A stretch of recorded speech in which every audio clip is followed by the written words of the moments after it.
C'est un rahiri, un accueil traditionnel que les élèves ont réservé à la ministre avec un accent mis sur le reo, la langue polynésienne, notamment avec un orero qui a impressionné.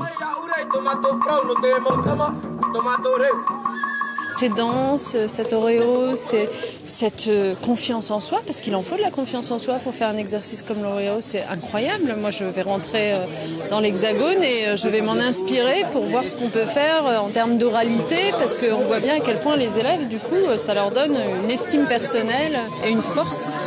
Donc moi je suis déjà très frappée par cela, je crois que la culture polynésienne apporte beaucoup en termes de force intérieure aux élèves. C'est pour ça d'ailleurs que c'est important que le tahitien soit appris à l'école et dans de bonnes conditions. Après cet accueil, la ministre a pu parcourir quelques locaux comme un des dortoirs de l'internat pour se rendre compte des conditions de logement des élèves des communes et des îles éloignées. Autre aperçu, celui de la classe préparatoire aux grandes écoles. Clairement, il y a besoin de plus de places d'internat en Polynésie pour aider les élèves et leurs familles. Donc l'État français sera là pour accompagner aussi.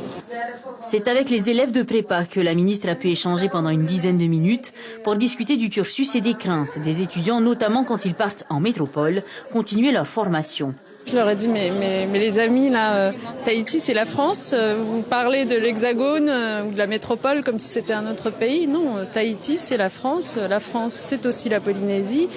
Et c'est très important qu'on en ait tous conscience et qu'on le garde surtout au fond du cœur et au fond de l'esprit, parce que c'est comme ça qu'on construit notre République française avec un grand R et un grand F, faite de sa diversité et donc de sa richesse.